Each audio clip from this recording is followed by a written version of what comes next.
Welcome to Honoring the Honorable, a podcast of Seven Oaks Classical School where I, your host, Dr. Shipp, interview members of our school community. Join us as we talk about the work we do with those who do it. The contributions vary, but each is worthy of honor. Welcome to another episode of Honoring the Honorable, our podcast where we discuss all things Seven Oaks and draw attention to things that seem to us to be worthy of celebration. Today I'm with Mr. Battaglia, Assistant Headmaster for the Upper School, and Mrs. Ruwe, Dean of the Middle School. Our topic is 10 reasons why we think people should be really excited about the Upper School. So let's get started. Where do we want to start, guys? Mrs. Ruwe, Mr. Battaglia?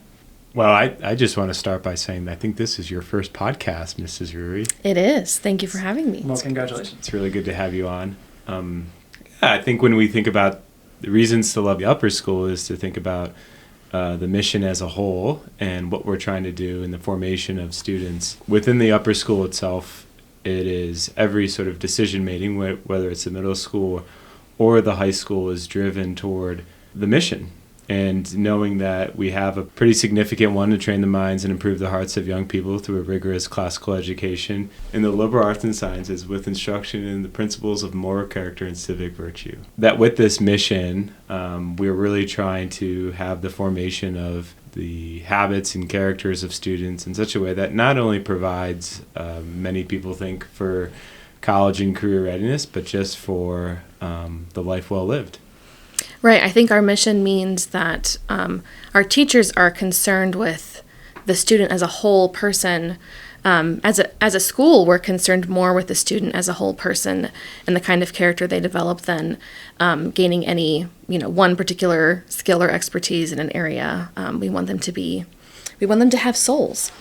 Yeah, so number one reason that we should love the Upper School is the mission of the school, which goes beyond just college and career preparation. It goes just beyond getting an entry-level job or getting into a community college or anything like that. It's a mission that ultimately aims at the cultivation of human excellence. I think the next thing we should talk about would be the community in the Upper School.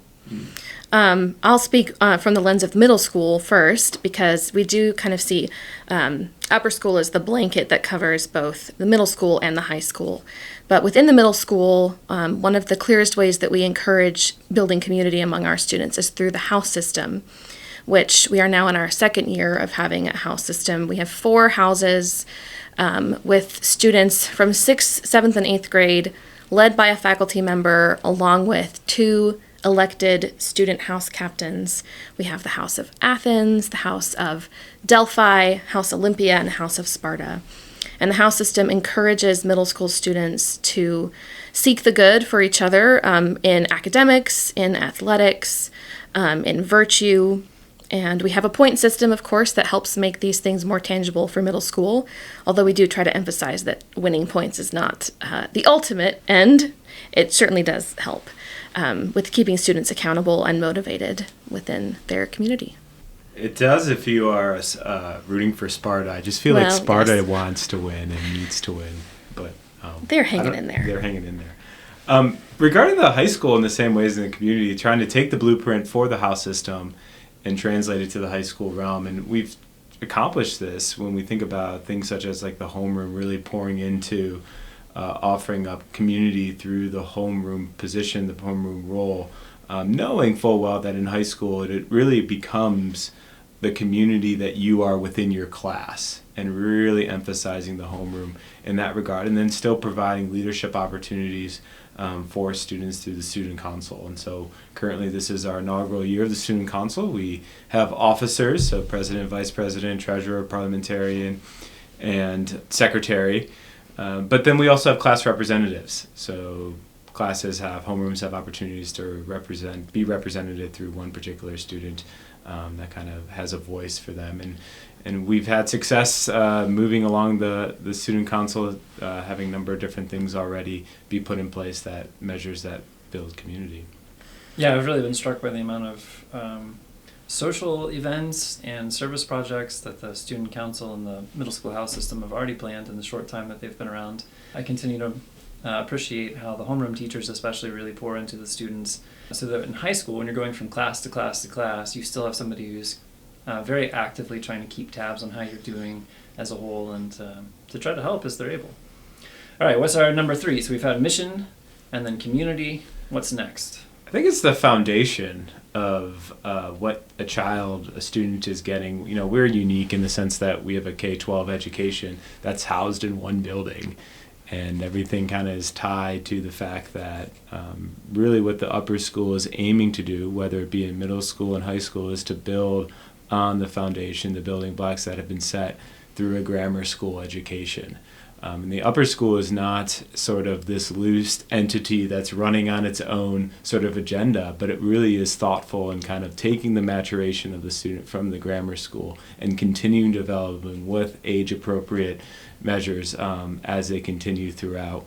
Yeah, I love that we can think in terms of a total development of the curriculum, a kind of unfolding K through 12 to really approach the end of high school as a kind of culmination and also a season of preparation. I think that's great. I actually think number 3, the foundation you've talked about, could lead us into our next item, number 4, the curriculum.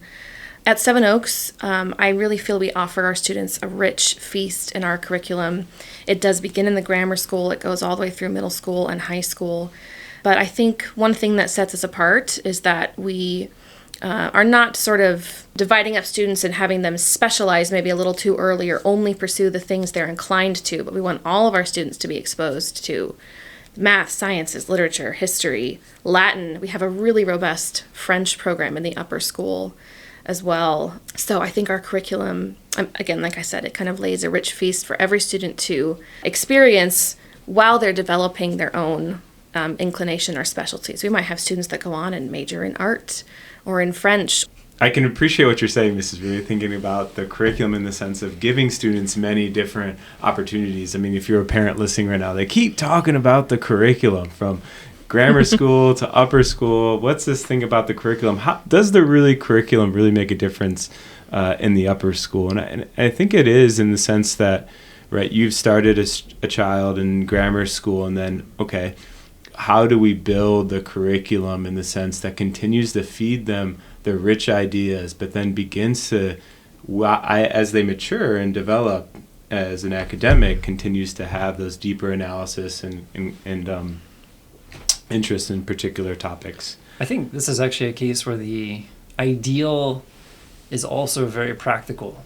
We have principled reasons for why we want to give students a rich curriculum to feed the mind, to feed the imagination, to help them think well, read well, write well, speak well. But it also is just really helpful. We live in an age where a lot of times high school or upper school educations broadly are being dumbed down a bit or made easier, and colleges are seeing a lot of fluff, and quite honestly, it helps the Seven Oaks education really stand out. And I think that's part of the reason why our students have seen so much success, and the students who want to go to college, a lot of success, not only in being admitted, but in winning for themselves quite a bit of financial aid. Mm-hmm. I think that leads me into the environment, which I don't know what number we're on now. Would that be number 5? Number 5. So in order for students to have the space they need, the environment to learn everything we're offering, oftentimes visitors from the school will comment on how calm it is. But I think one of the biggest pieces that distinguishes the school environment we have is our really thoughtful and careful use of technology. You won't walk by a classroom and see students working individually on iPads.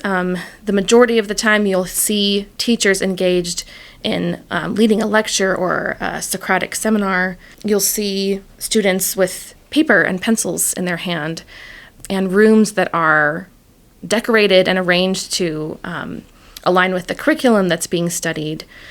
We want students to take ownership over their environment as well, and to feel that their homeroom is their space, that it's their responsibility to keep it clean and looking nice, and a beautiful place where everyone can learn together.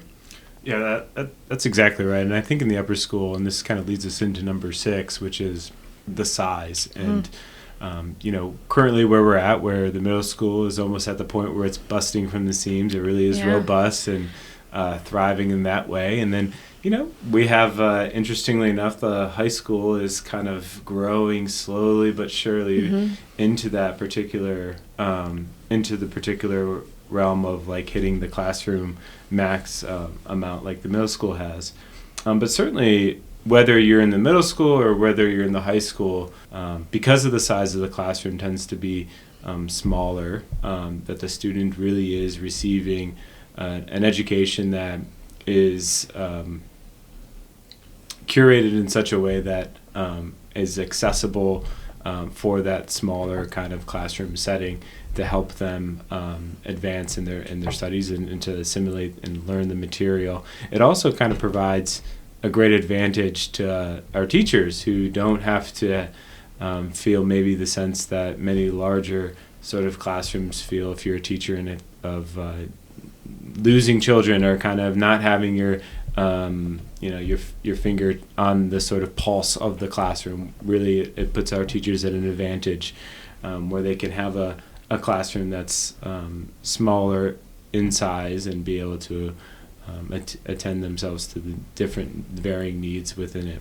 Yeah, I think it can be small in at least two different ways. Or one way you can look at this is through the lens of just the size of an individual class. And here, one of the things I think that's helpful about our school is that we don't want to go beyond the mid-20s, even on the upper end for a class size.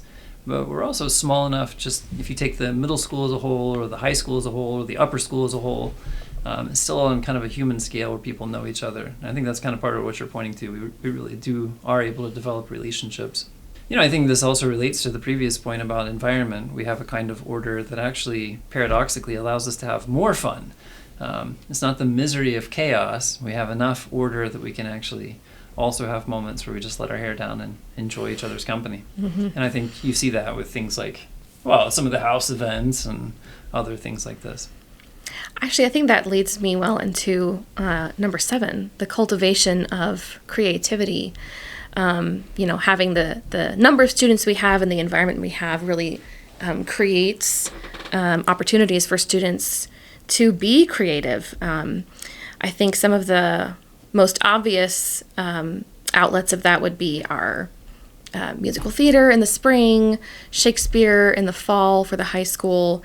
We have our annual declamation contest, which is one of my favorite things that we do as a school, where we're asking every student from the 6th through the 12th grade, well, really starting in 3rd grade in the grammar school, but 6th through, or 11th grade, to spend time learning a really beautiful selection of either a poem or a speech or some kind of longer form excerpt. And they have to go through the process of performing that for their class, perhaps going on to the finals. We also have a really lovely art program. Our delightful art teacher, Miss Teska, has been a huge part in developing what that program looks like and hosting things like an annual art show for students to display their work. So I think we have lots of different outlets for student creativity, whether it's through the arts, through music, through theater. I think athletics can fall into the category of creativity as well. Yeah, I think that's right. Particularly brings me to a point, cultivation of creativity. It allows students to even come up with their own ideas and initiate sort of some different things that they would like to see. I think we've had a writing club, for example, in the high school that has kind of taken form a number of different years, that has really been curriculum based, has made a lot of sense, and been able to allow students to have that. I think in addition to this leads to number 8 in my mind, the opportunities that are involved in the upper school. We tend to think, being a smaller school, the kind of mantra is, well, smaller school, less opportunities for my child. And certainly we personally would like more to grow, but what we have been able to accomplish, I think, in the size of our school and the number of years is quite remarkable. Opportunities, not only just in terms of allowing things to kind of take form in athletics, whether it be developing a varsity soccer team or being able to accommodate more basketball grades and develop a wrestling program, but also opportunities in the options of classes, what students are able to take through electives. Certainly students comment on me every year, something to the effect of, I would never take watercolor as an elective, but I'm so glad I did now having done it, and just being able to offer an opportunity like that is really great for our students. Or even having a really robust chess club. And shout out to Mr. Gammon and Mr. Royster for the number of students that have taken that and run with it. And carrying that all the way down into the grammar school. Right. Yeah, so I think that is one of the things that's really exciting about our school community.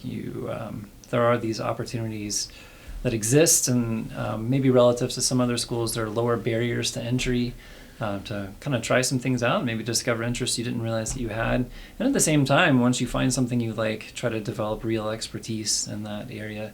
And I think with that comes a lot of opportunities for growing in leadership and in service and love of others. And this is also something that's really precious to us as a school. Yeah, I think in terms of opportunities, I trying to consider, like, even thinking it does fit in a nice segue to number 9 of why we love the upper school, and that's kind of just getting a sense for who we are as an institution, being an academic institution. One of the fun things that I get to see, and you, Mrs. Ruwe, in your role get to see as well, is the sort of advising that we offer within our school itself. So Miss Holland is our post-graduation counselor, and it's fun to see her do her work, not only in the high school, where you think it makes sense, right? Meeting with each student of each class every year to kind of map out a plan, not only for graduation, but just thinking about what do you want to do? What are you thinking about doing with your life, whether it be college or some kind of vocation? But also taking the opportunity to meet with students in the middle school, in the 8th grade class primarily, to get a sense for what they're thinking about for high school and kind of their desires and interest, and where that kind of aligns with our school. And so in that being said, I think where we have prioritized is the academics, and kind of keeping within that the sort of rigor throughout. Yeah, it is. It's worth mentioning, like you said, that Miss Holland starts investing in 8th graders, helping them cast a vision for high school and beyond, so that they can really think seriously about not just the kind of person they want to be, but what they need to do in order to be successful in their classes in high school. Well, this year, by my count, that's 9 of our top 10. So we need to come to our 10th and final point. Where are we at? The best part of Seven Oaks, the teachers. No pushback here. Talk to us about the teachers. Well, I can talk particularly about the middle school teachers who I get to spend the most time with. But I am really, truly astounded day after day at the depth of humanity and the warmth that our teachers show their students. I feel very fortunate that we have in the middle school a crew of teachers who genuinely love middle schoolers, which some might say is not an easy ask. They're truly invested in them. They enjoy them and their humor. I love to see teachers, taking their group outside to recess and actually playing with them, hosting D&D lunch meetups in Mr. Barber's classroom. Our middle school teachers are good at what they do. They're experts in their subject, but they are truly invested in their students as a person and in helping them. We have a time period every day in the middle school called Studium. It's a 20-minute time after lunch where you're likely to find a 7th grader going down to Mr. Royster's room to get help for pre-algebra, or an 8th grader leaving Mrs. Mitchell's room and going to Mr. Scholl to ask for advice on the literature assignment. So all of the teachers in middle school are keeping an eye out for all of their students.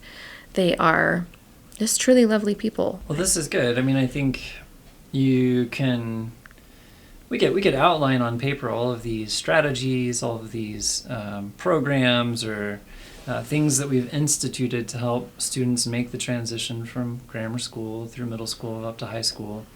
And we could talk about the kind of team teaching model, where we really think about the cohorts where the students gradually have a little bit more transition between classes and teachers than they do in grammar school, but less than high school. We could talk about all those things, but at the end of the day, none of the things we would do would amount to much if we didn't have the right people in place.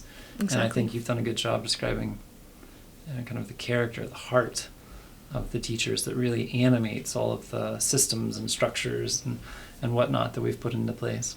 Just chime in and offer, obviously a lot of what was described in terms of middle school teachers reigns true for high school teachers as well. One thing that continues to capture me about our high school teachers, and this is true of teachers here at Seven Oaks across the board, but specifically because we're talking about the upper school, is the professionalism they come to work with. These teachers, they work hard at their craft. They're constantly thinking about how to do a lesson better, what are ways to grow, what is more training, professional development I can get in. You know, when you think about the workday ends at 4 o'clock, well, for many of them, it's hours afterward, and then it's going home and then attending to their needs that are absolutely necessary, and then it's back at it. And they do spend a lot of time devoted to the work, not just because, you know, they love their work, they recognize that they're experts in their field, but also because they love teaching, they love children, and they love the way in which how knowledge and habits and moral character, these sort of things become important to reflect on in their work.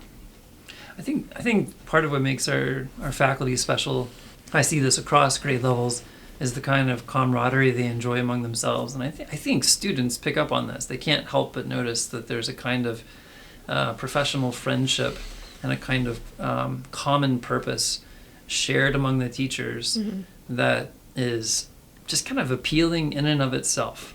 And I'm glad that our students get just a little glimpse or a little sense that is the case, because it certainly is.